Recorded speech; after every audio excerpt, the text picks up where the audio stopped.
We'll just keep the door open just in case any more people walk in. But yeah, so this is the exam 2 review for CE 1202, hopefully, or EE 1202. Hopefully y'all are in the right place. So for this review, I was thinking about mainly doing like more problems than theory, because it is a lot of just one thing, like the filters, for example. So we're just gonna go ahead, and since we only have about an hour, we're gonna go ahead and do some problems. Okay, so before the filters, y'all learned about the different types of op-amps, right? Inverting, non-inverting, summing, and difference. And then for each of those, they have different voltage gain equations.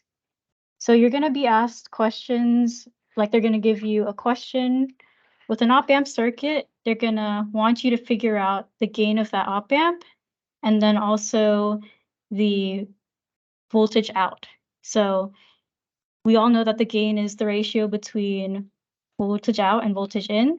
So we can start with this first question, number 2 there. And the first thing we want to notice whenever we get a question like this, where it gives you an op-amp circuit and you're trying to find the output voltage, is what kind of amplifier is this? So does anyone know what kind of amplifier this is? Inverting? Yes, that's correct. So we're going to say that this is an inverting amplifier.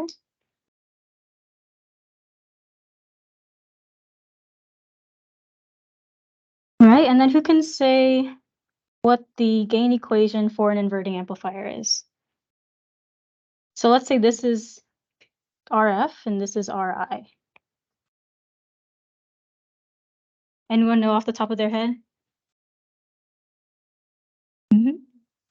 Negative RF over RI. So since RF and RI are already given to us, we're going to have negative 8,000 over 2,000, which is negative 4. And the unit is going to be volts per volt because you're dividing a voltage by another voltage. So now we're going to try to find the output voltage. So we have the gain equation. We have our input voltage, which is 5 volts peak to peak. So our output voltage, V out, is equal to the gain times V in. So it wants us to find V out. That's what we're interested in. So we're going to say V out is equal to negative 4 times V in, which is 5 volts peak to peak. So that's going to be negative 20 volts peak to peak.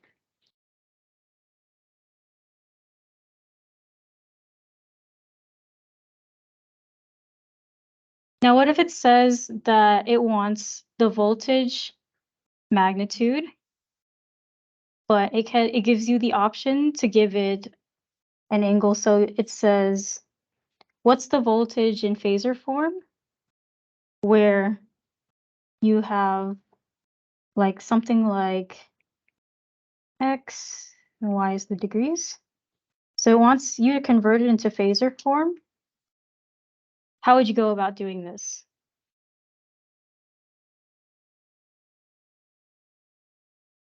$20 for X. Then for the phase.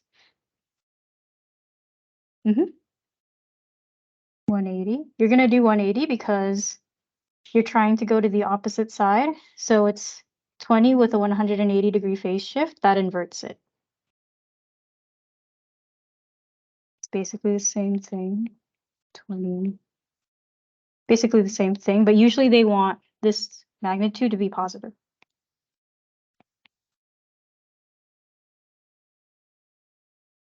Okay, so number 3, what about this one? What kind of amplifier is this?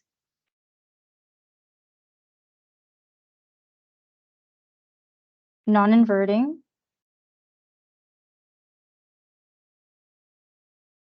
That's correct. And we're interested in V out. So first we have to find the gain. So does anyone know the gain of a non-inverting amplifier, just off at the top of the head?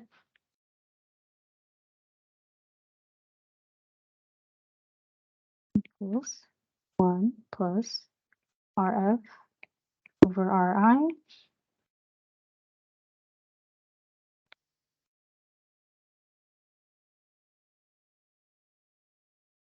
Okay, so then that will be 1 plus 8,000 over 2,000, which is 5 volts per volt. So then how should we find V out now that we have the gain?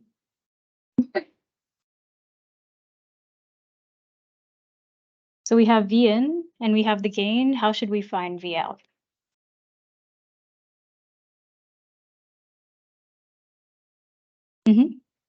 You have your gain volts per volt times the input. So your output voltage is going to be 25 volts peak to peak.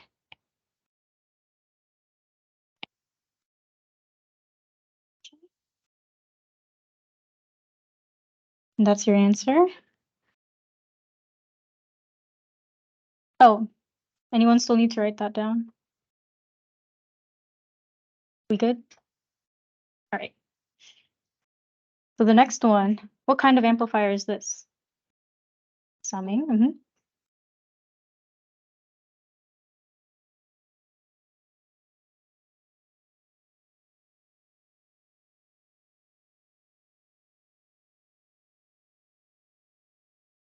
Summing amplifier. All right. So our gain equation is a little bit different.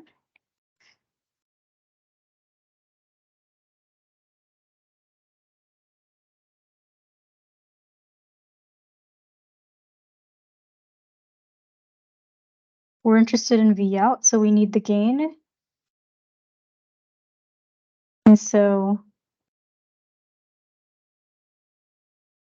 we can see that in our equations, summing amplifier gain is negative RF times 1 over your first input resistor, 1 plus 1 over your second input resistor, until you have all of your input resistors in the equation.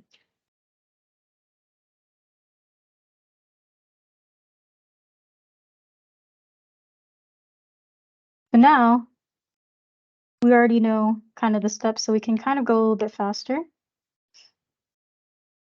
So we can say that V out is equal to gain times V in.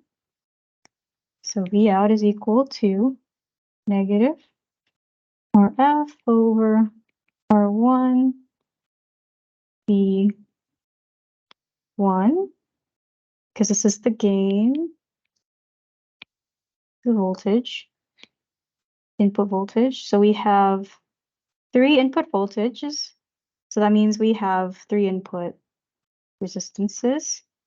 So it's RF 0, R1 0, R1.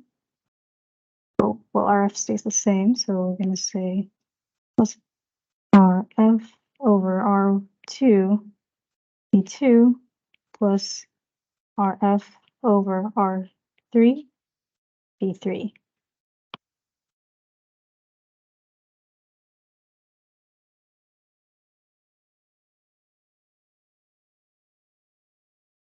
Okay. And I'll have y'all take the chance to plug that into your calculators. So here are all of the input resistances, because I think I was blocking them. And then you can also see all the input voltages.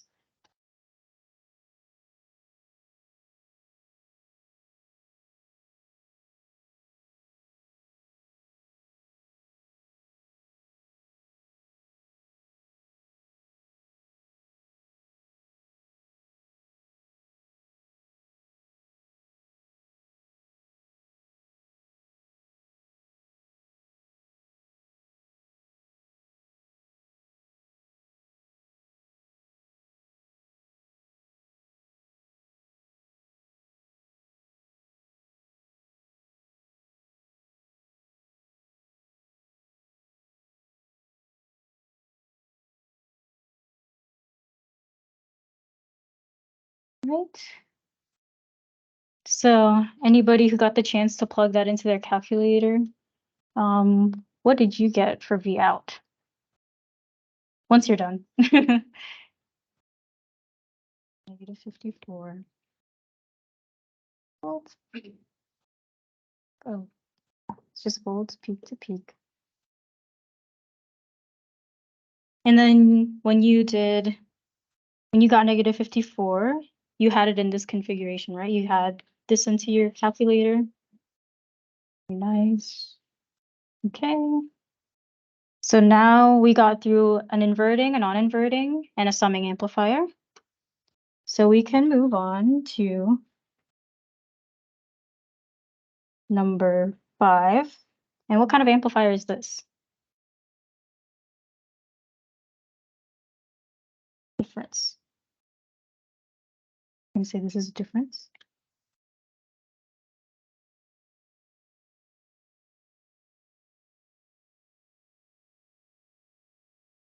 All right.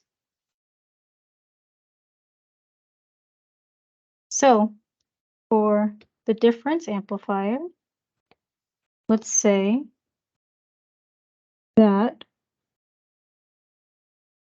this is R1, this is R2, R3, and R4.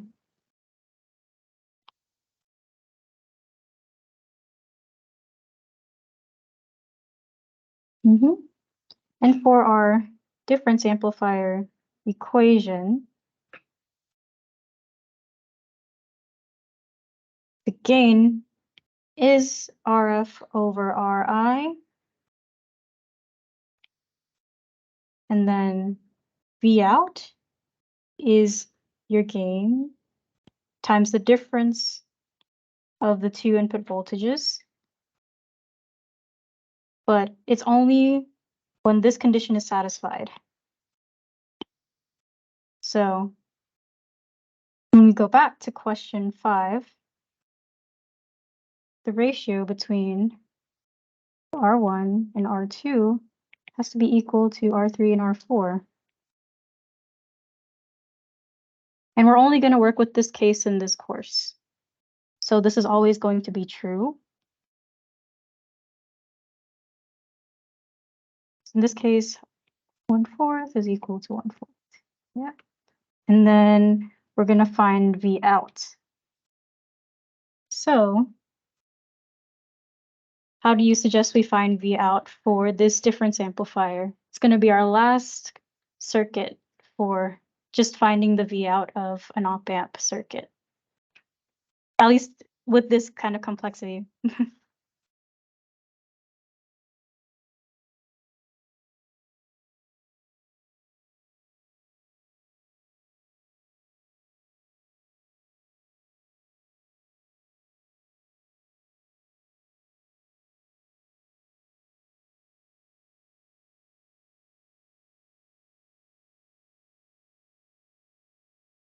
Mhm.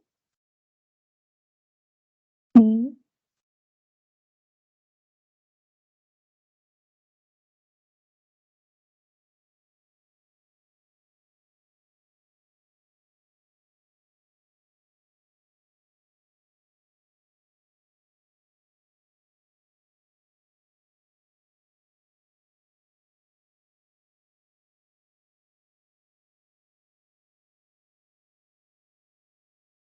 2 over R1. So you have R2 for 1,000, 1,000, -3, gonna be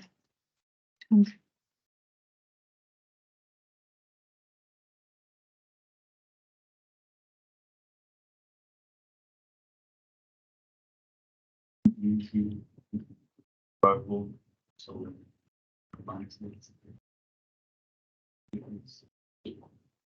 you want to say it's this 5. Oh, right. I forgot that you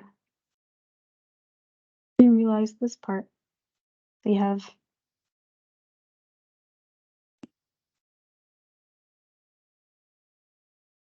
-8.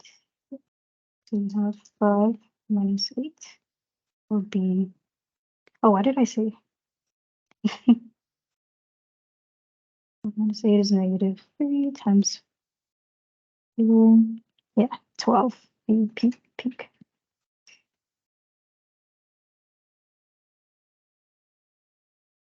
It's 5 minus 8. Or minus 8. 5 minus 8 left 8 minus 5, right? I believe so.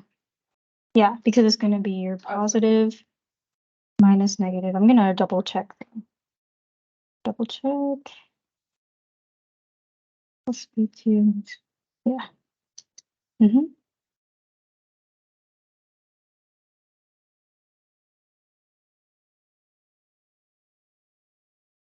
Oh, that's right. So take this off. It's going to be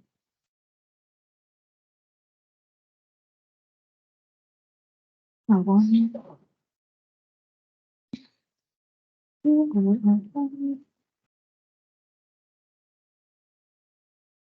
Minus 8.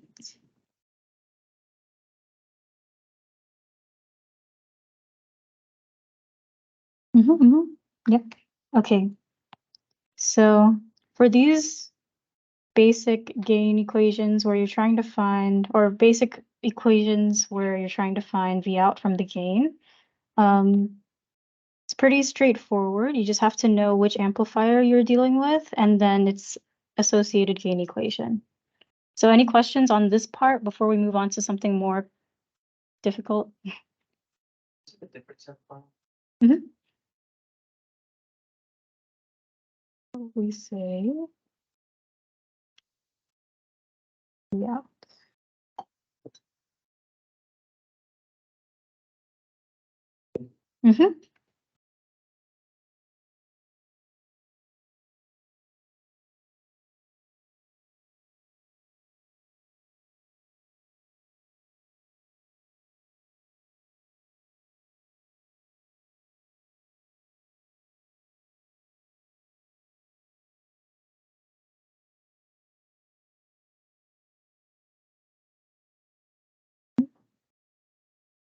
Any questions on this part before we move on to something else?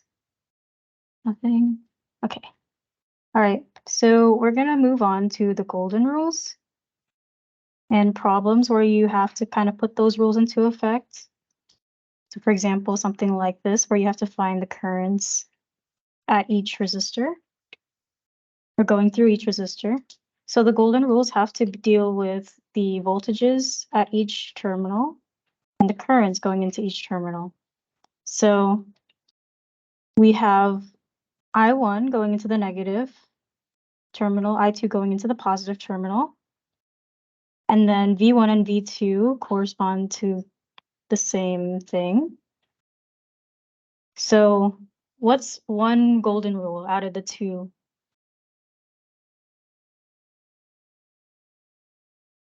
I1 is 0.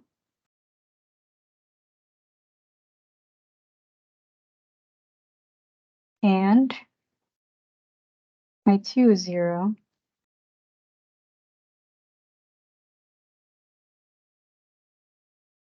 So we got the current part down. What about the voltages V1 and V2? V1 is equal to V2. So we'll keep these rules in mind when we get into the next problem, starting with problem 6.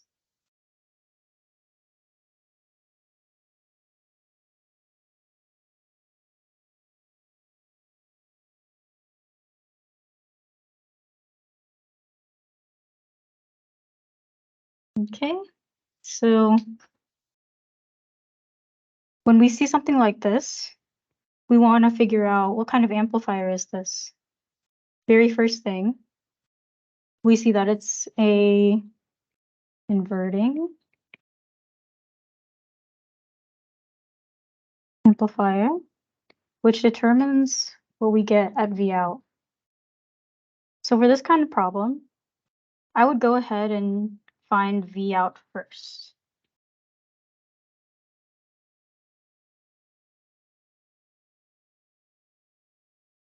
So V out is equal to the gain times V in always.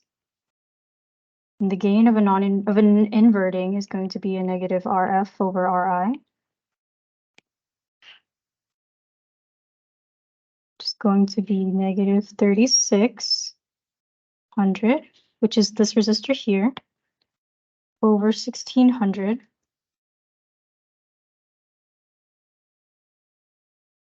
We're going to multiply this by V in. So we're going to say V out is equal to negative 3600 over 1600 times the V in, which is 5 volts peak to peak. And I hear some of y'all using the calculators. So whoever's plugging that in, what did you get for V out?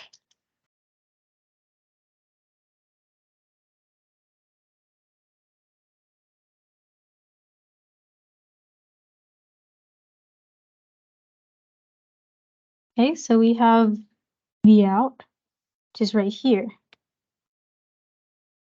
But what we're interested in are the currents I1, I2, I3, and I out. We can go ahead and find some KCL equations to describe each of these currents. So we see that I out is going to this node here. And so I out is entering.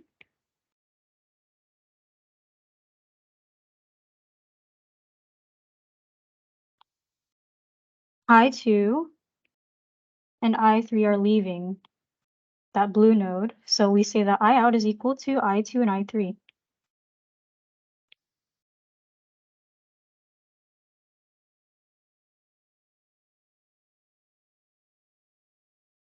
We also see that there is a node here, this green one. So for the green, I1 is entering that node. I2 is also entering that node. So we can say I1 plus I2 is equal to 0. Therefore, I1 is equal to negative I2.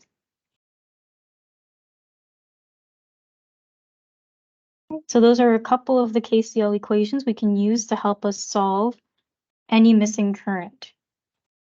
The first current that I would solve for is I3 personally. We're going to go ahead and find I3. Now we're going to use a bit of Ohm's law. So we know that V out here is equal to negative 11.25 volts peak to peak. This here is ground. So we're going to say this is 0 volts here. This is 11.25 volts. And we're going this direction across the 5,000 ohm resistor. So according to Ohm's law, which is V equals IR, I3 is going to be equal to, negative 11.25. Negative 11.25 minus 0 over 5,000.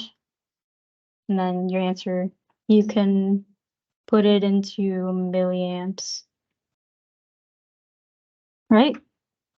And so then I would go ahead and solve for I2, which is going through this 3600 ohm resistor, this direction. So right here we got a 11.25 volts, negative 11.25. So we're going to say negative 11.25 here. Right here, it's going to be an unknown voltage.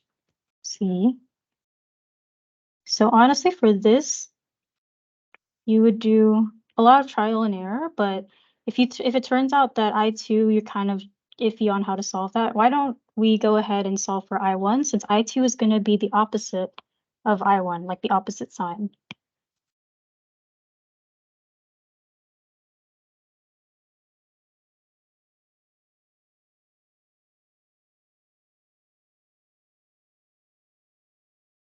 Oh, it did?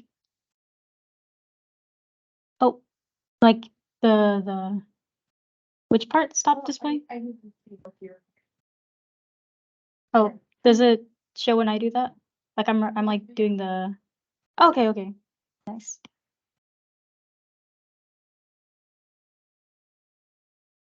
Just making sure. But yeah, so we can find I1 instead, so we know that it's going to be 5 volts over 1600, right?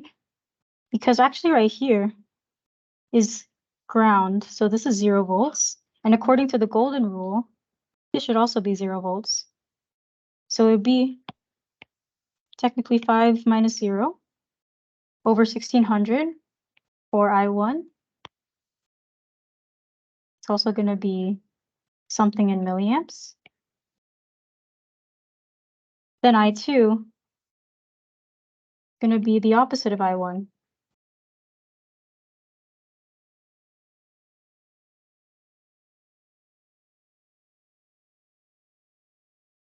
So now we have I1, I2, and I3. So now we can figure out what I out is, because I out, as we said before, well, as we said, was I2 plus I3. So we have I2, we had I3 here, and so we can easily solve for I out.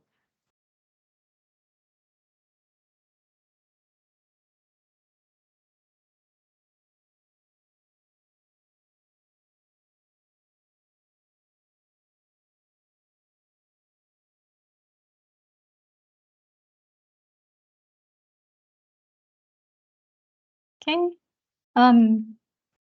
Anyone need to write anything down before I head on to the next thing? We all good? Okay. So there's another, but to save some time, I'm just gonna go ahead and move on to the next part. And then if we have time later, we can go back. Okay, so this is gonna be more of like the theory part. So here up the top, it's a diagram of some passive filters. So you see where there's a low pass and a high pass marked with the purple and pink. So at low frequencies, this right here across the capacitor is going to be open. So this is going to be an open circuit at low frequencies. And there will be most of the voltage drop coming from VS is going to come here. So you'll have the highest gains here. But then at higher frequencies, this becomes a short, and then the voltage drop, your gains is going to come mostly through here. And I've kind of illustrated what a low pass and a high pass filter would look like whenever you have a gain versus frequency plot. This is more like what you would see in a Bode plot, where the lines are kind of angled sharply here. So for a low pass filter, you're going to pass frequencies before the cutoff and attenuate the rest. For a high pass, you're going to pass all the frequencies above the cutoff and attenuate the lower ones. For here, where you have an RL circuit, your high pass is going through here because At high frequencies, the inductor acts as an open. And all of the voltage drop is going to go over here. You're going to have the biggest gains across the inductor. And it's going to work the opposite way, where if you have it in low frequencies, an inductor acts as a short. And so the low pass goes through here. So it's going to pass here and then attenuate all of the frequencies higher than the cutoff. So these are some active filters where it's only using these are the passive filters where they're only using passive components such as resistors, capacitors, and inductors. Your active filters are going to contain active components such as diodes and transistors. So these are some examples of active filters. So you have a low pass, a high pass, and a band pass. And I've written all of the equations for the cutoff frequencies. The passband gain approximation is going to be the same in each, negative RF over RI, where these are all inverting configurations. So it's all negative RF over RI in the passband. But then wherever else, you're going to have to use the general gain equation, which are these complicated equations here.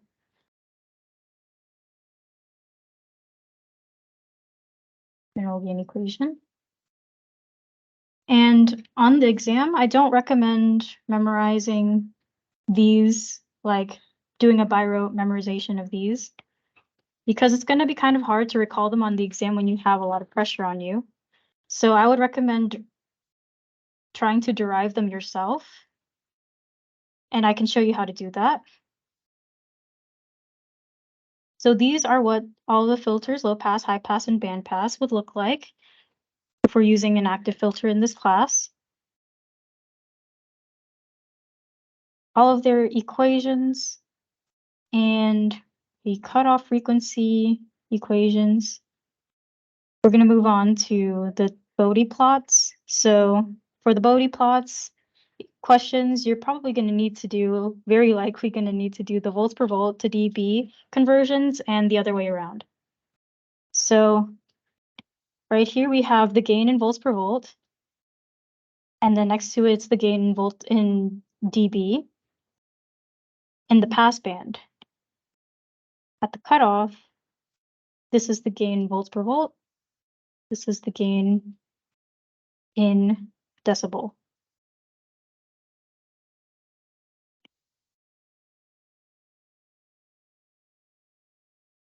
So when looking at a Bode plot, we have what kind of filter here? Low pass, high pass, or band pass? Band pass? Okay, so between the low frequency cutoff and the high frequency cutoff, there's a pass band where the filter will pass all frequencies in between these two and then attenuate the rest. So we see the attenuation regions on both sides. And then we see on this Bode plot that the vertical scale is the linear scale in decibels. The horizontal scale is a logarithmic scale because it increments by a decade. As we see here, the frequency is a logarithmic scale. The vertical axis is a linear scale, so that's why we call it a semi-log graph. And in the attenuation region, you're going to drop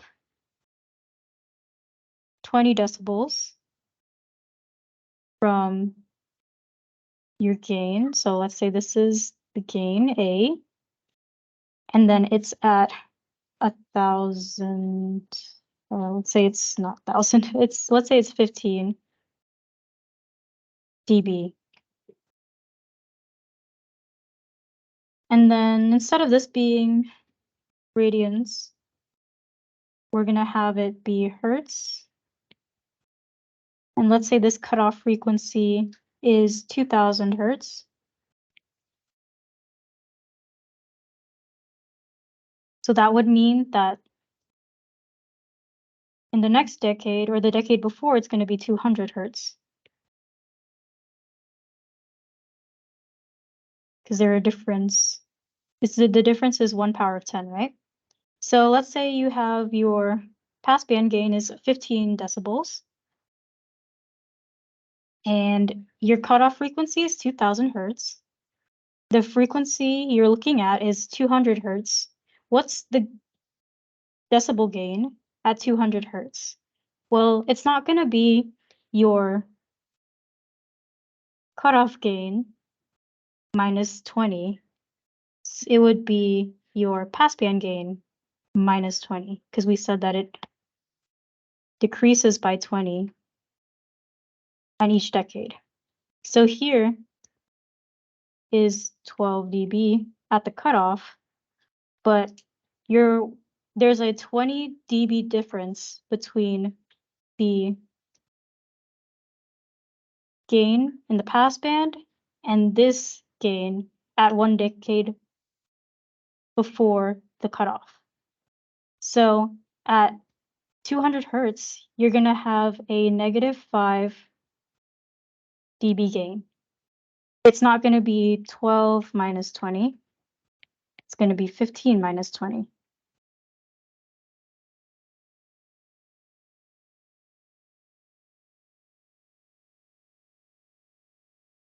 And over here on this side is the same, because this is the same Y value, right? So here, even though you're another decade above, you're like a decade above the high cutoff, you're going to be at -5 dB.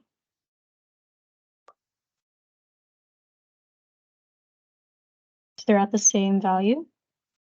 And so here is just what I wrote, which kind of explains what I said before about the horizontal and vertical axes. We said that this cutoff gain in dB was 12, which is 15 minus 3, because at the cutoff, your gain is going to be your passband gain in dB minus 3 dB. Then here is what we said about how the gain decreases by 20 dB per decade. So here, I'm going to go through one of these problems, and we're going to try to figure out the gain, volts per volt, what the Vout is, and are we in the passband or are we in the attenuation region?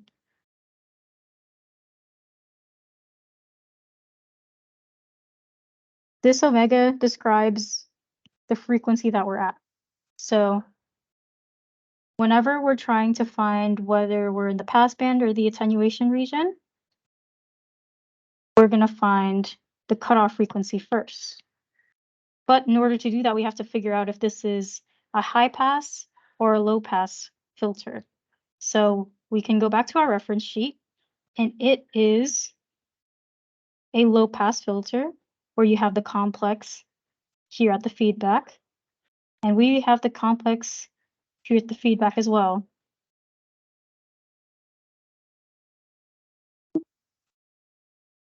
So our frequency, cutoff frequency in hertz, is going to be equal to 1 over 2 pi R F C F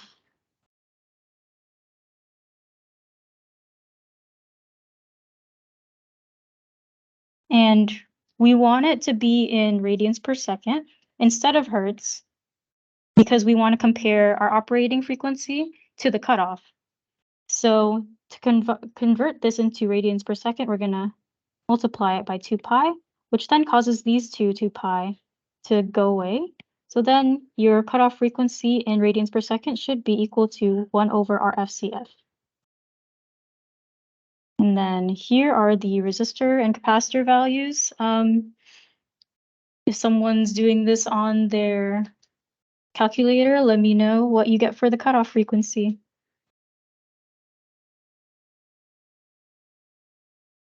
Hmm? 333.3? Okay. And that's in radians per second, correct?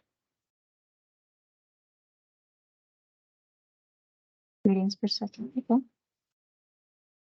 So this is a low pass, right? So this is the cutoff. And then where are we? Are we in the pass band or the attenuation region?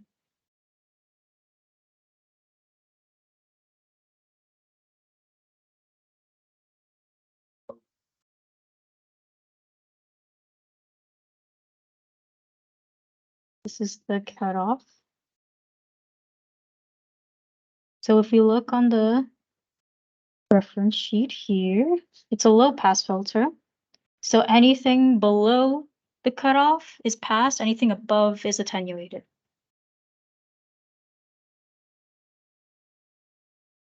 So the cutoff is 333.3 radians per second, but we're operating at 1500 radians per second. So we're in the attenuation region.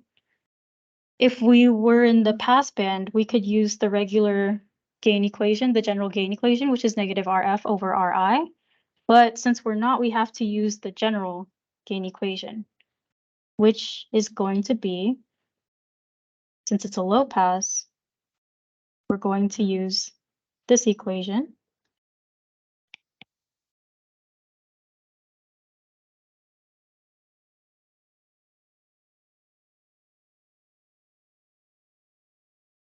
So this is our gain. And it's a low pass filter.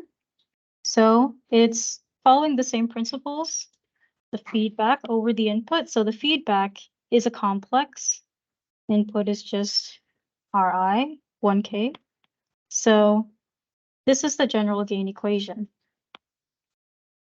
So you're going to plug in all of your values from here for your resistor and capacitor values. You're going to plug those in to this gain equation.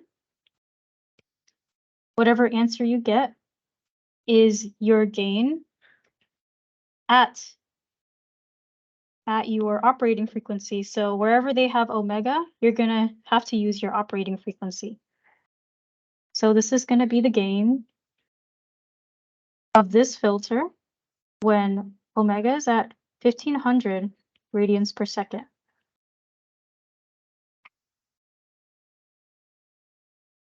And then it's interested in V out. So you're going to find the input voltage, 5 volts peak to peak. You're going to multiply that with whatever gain value that you have, and that's going to be your V out. This is in volts per volt, so we're okay here. We don't have to do any conversions, but what if it wasn't? We would have to use these conversions. So in case it wants the gain in decibel, you would have to take whatever gain that you had and then put it inside 20 log 10.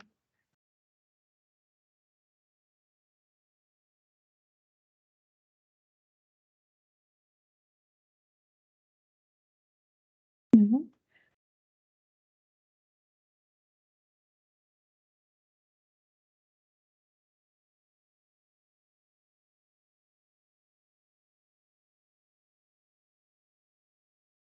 Okay, so for the sake of time, I'm just gonna move on to the microcontrollers part for a little bit, and then we'll go back and then try to get the derivation for one of these gain equations down. So not too sure whether microcontrollers will be on the exam, but just in case, oh, it's not on the exam. Okay, so we can go ahead and kind of skim through that, but this part is the part where you would have to definitely have this under. So if you have like your phone camera, you can go ahead and take a picture of this part where it has all of the conversions between sine and cosine, the time domain and phasor domain conversions, all of your SI prefixes too, and then sort of the general gain equations if you're not dealing with any filters.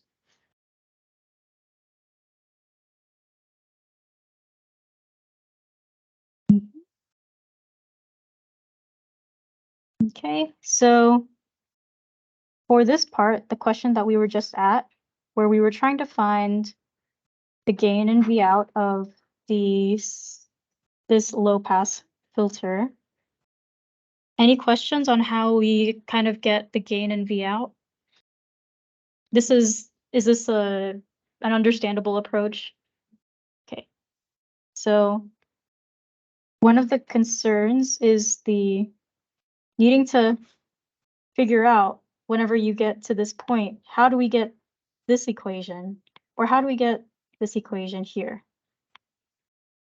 You're gonna have to derive it yourself if you don't memorize. Like if you don't memorize very well, you're gonna have to derive it for the test. So for the bandpass filter, it's a lot more complicated than these two. So we're gonna go ahead and derive this equation.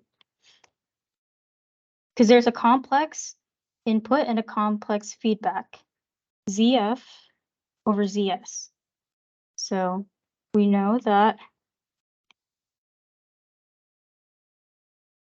we have negative ZF over ZS. And so we're going to say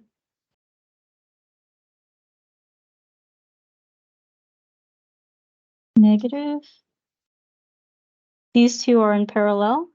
So it's going to be 1 over RF plus 1 over J omega CF, which is just going to be J omega CF.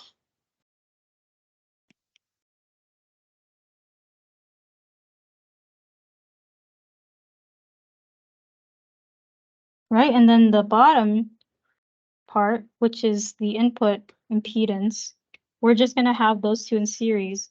So it's RS plus 1 over J omega CS. So all you really need to get that general gain equation is to know this. Technically, you could still get through by just having this and plugging them into these values. Because all you really need to do is just to figure out the output impedance or the feedback impedance and the input impedance.